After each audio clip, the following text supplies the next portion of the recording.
Sud Radio Berkov dans tous ses états.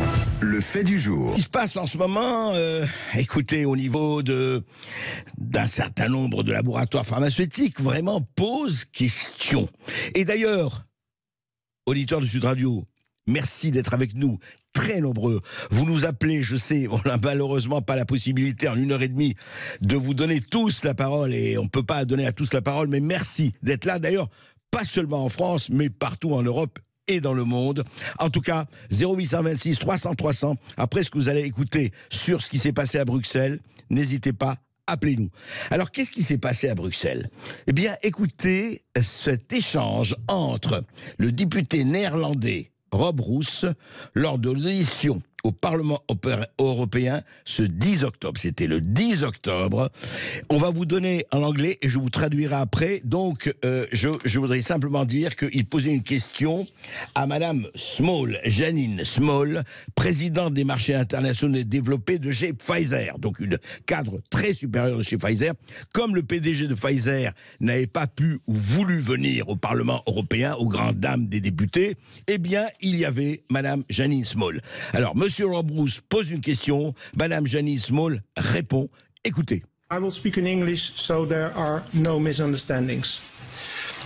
Was the Pfizer COVID vaccine tested on stopping the transmission of the virus before it entered the market?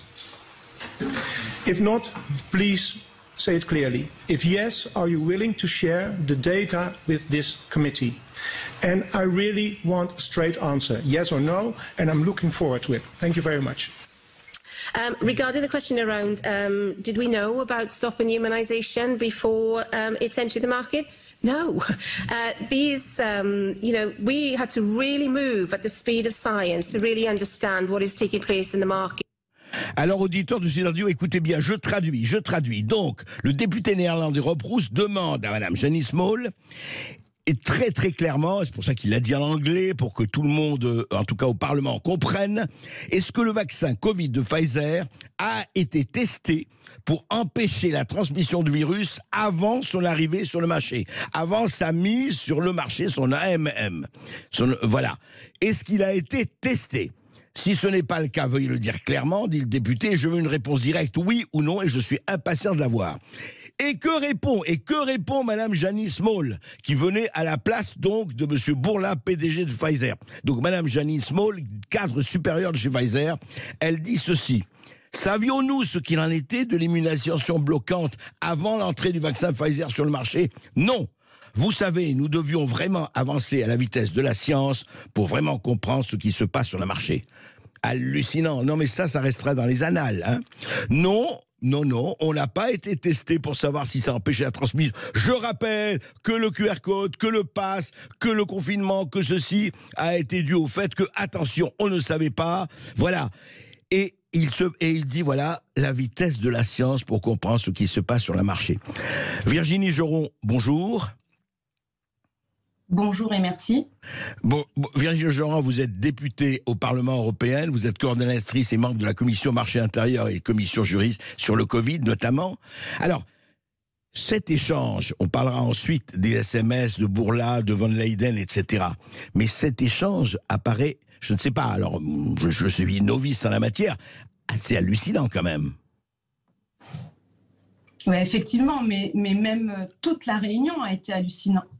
Oui, racontez-nous. Il faut savoir que ce sont des auditions publiques et ça dure à peu près 1h30 et nous avons un temps très limité dans la parole. Donc c'est pour ça que nous devons être très rapides, très concis. Et là, je salue l'intervention de Rob Roos qui effectivement a permis de poser cette question. Et vous avez bien vu que chaque député a posé une question différente. Nous étions un peu organisés en amont pour pouvoir poser les questions sur les sujets qui nous intéressent, donc les SMS, le pass vaccinal, les études, le prix, les contrats, les effets secondaires. Donc c'est pour ça qu'il y a eu cette harmonisation des questions. Et pendant 1h30, on a eu très peu de réponses. Et c'est vrai que cette personne qui a remplacé vraiment à la dernière minute M. Bourla, puisqu'il était convenu que M. Bourla devait venir à cette audition comme ses autres collègues, puisque je rappelle qu'il y avait à côté d'elle le président de CureVac qui Oui. était là. Je reviendrai sur ce sujet parce qu'il n'est pas aussi anodin, le laboratoire CureVac, que ça. Je comprends. Mais Et, restons sur ce qui s'est passé oui. là. Oui. Oui, et donc du coup, elle a été prise, je pense, de court en répondant honnêtement à la réponse de M. Rousse, puisqu'on a eu très peu de réponses quand vous regardez l'audition Ouais. en totalité. Ouais. On a eu celle-ci qui est très importante et qui finalement remet en question toute cette dictature concernant la mise en place du pass sanitaire. Ouais. Et la deuxième aussi, je dirais, le deuxième sujet, peut-être on en reviendra dessus, c'est que finalement, elle dit, parce que en fait, Janice Small faisait partie de l'équipe de négociation du contrat de Pfizer. C'est très important. Donc, elle Avec, était bien vraiment sûr, on va en stable. parler avec la Commission européenne, avec etc. Non mais Virginie Geron, c'est quand même assez. Moi, elle dit donc, si on comprend bien, parce que tout est venu après le pass sanitaire, etc., etc. Le rapport bénéfice-risque, les consignes, en disant, écoutez, voilà, le vaccin va vous immuniser, il n'y a pas de problème, il va empêcher la transmission du virus. Question simple, réponse, comme vous dites, honnête de la directrice, enfin la cadre supérieure de Pfizer, et on va parler évidemment de ce qui s'est passé avec les SMS, mais Virginie Geron, il a fallu attendre tant de temps, c'est fou, c'est-à-dire que Bourla n'est pas venu exprès, à votre avis, ou est-ce que qu'est-ce qui a fait qu'on a attendu hier, enfin le 10 octobre, pour entendre enfin cela, qui est quand même capital? Parce que je voudrais que les auditeurs du Sud Radio comprennent bien, et que tout le monde comprenne bien, c'est-à-dire, on est parti, on a mis sur le marché quelque chose, où on n'avait pas testé quelque chose de capital, qui est l'empêchement de la transmission du virus.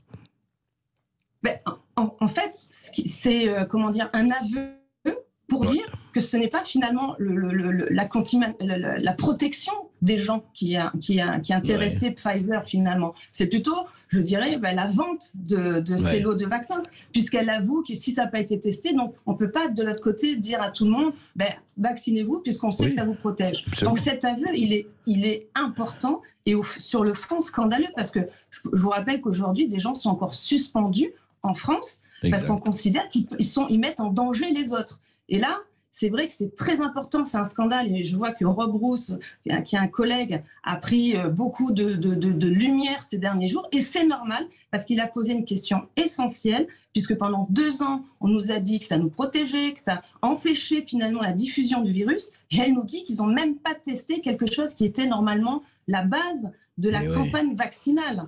Et c'est vrai que ça remet en question toute la politique vaccinale, mais surtout pour l'avenir, puisque je rappelle que la Commission de Bruxelles a encore rappelé au mois de septembre que les 27 États membres devaient mettre en place une stratégie vaccinale pour cet hiver et aussi pour les années suivantes, puisqu'ils sont dans cette logique de continuer à inscrire des rappels de la 8e vague, les rappels de doses tous les 3 mois et continuer donc à produire et aussi à acheter. Parce que c'était très intéressant dans cette 1h30, on n'a pas parlé de science, on n'a pas parlé d'études médicales, on a surtout parlé d'innovation, de recherche et développement et d'argent, mais finalement sans donner les chiffres. Et qu'en fait, on était plus dans une dynamique de représentants de laboratoires pour nous vendre leurs produits, mais finalement sans nous expliquer ce qui se passait. Alors Virginie Geron, justement, vous êtes, avec quelques autres, mais vous êtes à la pointe du combat pour la clarté sur ce qui s'est passé. On se rappelle, on va pas parler de tout, au moins on se rappelle que les contrats, les fameux contrats signés entre la Commission européenne pour toute l'Europe, effectivement, et les laboratoires, vous les avez eus bien après, ils étaient à moitié biffés, et puis vous avez posé, vous, la question à plusieurs reprises de ces échanges de SMS, qui ne sont pas des SMS amoureux ou intimes, entre Ursula von der Leyen, présidente de la Commission européenne, et Albert Bourla, PDG de Pfizer. Vous les avez toujours pas, ces SMS? Non, pas du tout. Et puis la Commission ne veut pas les transmettre. Elle protège un petit peu Madame von der Leyen. Et il n'y a pas qu'à moi qu'elle ne répond pas. Elle ne répond pas non plus à la Cour des comptes de l'Union européenne. C'est quand même eux qui sont censés protéger le budget de l'Union européenne. Et aussi, on nous parle de transparence, de confiance auprès de nos concitoyens européens. Et quand il y a un rapport qui est très précis, qui critique les prénégociations, où ils rappellent dans leur rapport qu'il y a eu une incidence et aussi une entorse à la procédure par Mme von der Leyen, eh bien la Commission ne répond pas. Elle ne répond ni à la Cour des comptes, elle ne répond ni à la médiatrice, et encore moins aux députés européens. Donc tout ça participe à un flou, et comme on le sait bien, quand il y a un flou, ben, il y a un loup, et donc on essaye à chaque fois de rappeler qu'il faut de la transparence, puisque si on veut que nos concitoyens européens aient confiance à la stratégie européenne, eh bien, il faut de la transparence. Donc, surtout sur ce problème, surtout sur un problème de santé aussi important que celui-là. Exactement. Bien sûr. Ils ne veulent pas nous donner le prix de la dose. Alors, heureusement qu'il y a le rapport de la Cour des comptes qui nous précise. Elle ne veut pas nous donner le prix donc, des doses. Pourquoi il y a une surcommande? Parce que je rappelle les chiffres. C'est 71 milliards d'euros de contrats au total d'achat par la Commission. Depuis le début, 71 milliards d'euros, c'est ça, d'achat. Exactement. Oui. 2,4 milliards de doses que pour Pfizer. C'est le plus gros contrat d'achat par la Commission. Et ce qui fait à peu près, si on prend la dose la moins chère à 15 euros, on arrive à 36 milliards d'euros. Donc c'est pour ça que nous étions tous énervés, parce que c'est le plus gros contrat d'achat. M. Bourla aurait dû être là, et pas rester chez lui au chaud, à tweeter toute la journée qu'il est malade tous les 3 mois. C'est ce que j'ai redit. Ouais. Oui, alors justement, de ce point de vue-là, d'ailleurs, vos collègues le disent, nous n'avons jamais réussi à connaître les sites de production, jamais réussi à avoir des calendriers de livraison, on a parlé des SMS, c'est vrai qu'on a l'impression que tout cela continue à être dans une espèce d'opacité, malgré vos coups de boutoir, à vous et aux autres, à Michel Rivasi et puis beaucoup d'autres, malgré vos coups de boutoir, on a l'impression que, attention, circuler, il n'y a rien à voir, où il y a très peu de choses à voir. Est-ce qu'à l'avenir, est-ce que vous croyez que la confession, enfin entre guillemets, de Madame Small risque de faire bouger les choses ou pas vraiment, Virginie Geron? Écoutez, vu la dynamique qu'il y a eu depuis cette intervention, je pense que ça va faire bouger les choses. Parce que je crois que Rob Roos a eu plus de 8 millions de vues en une journée. Tout le monde en parle. C'est un déclencheur sur la prise de conscience des gens, mais aussi les gouvernements vont plus pouvoir utiliser cet argument pour remettre en place un pass vaccinal, pour continuer cette campagne de vaccination.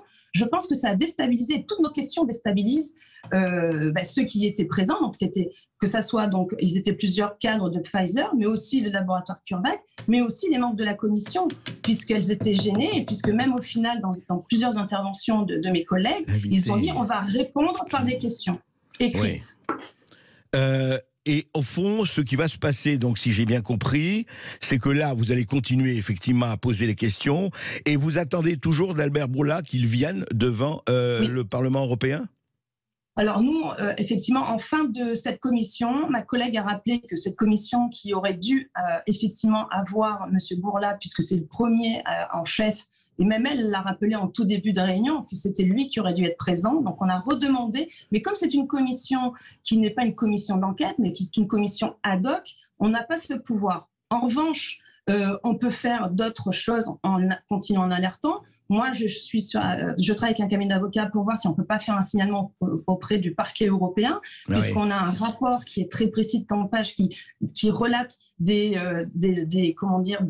incohérences et même des erreurs. Donc, de ce fait, on voit sur un plan juridique, on ne peut pas aussi alerter le parquet européen, puisque ça concerne le budget de l'Union européenne. Et puis, nous, on continue notre travail. Le 13 octobre, donc, nous avons une audition, on a donc l'OMS et Gavi. Et pareil, on va poser aussi les questions qui certainement vont fâcher, mais ça permet pour tout le monde de voir les incohérences des laboratoires, des experts, et ça vous permet à vous aussi derrière de participer à rebondir. Très important, on va vous suivre. C'est très important. Oui. Donc vous aussi, vous relayez ces questions, ces réponses, ces non-réponses aussi. Mais parce écoutez, que tout à fait, Virginie, ça ne concerne absolument tout le monde, mais ce qu'on constate là depuis le 10 octobre, mais même avant, avec tout le combat que vous menez, vous et vos collègues, c'est qu'il y a un pan du narratif, au moins, qui s'effondre, on peut dire, en tout cas, qui est très, très, très ébréché, si je peux dire. Et donc, écoutez, en tout cas, merci d'avoir répondu à ces questions. C'est très important ce qui s'est passé le 10 octobre. Et puis, on va suivre avec vous ce qui va se passer. Virginie Geron. Merci à vous. Merci. Merci.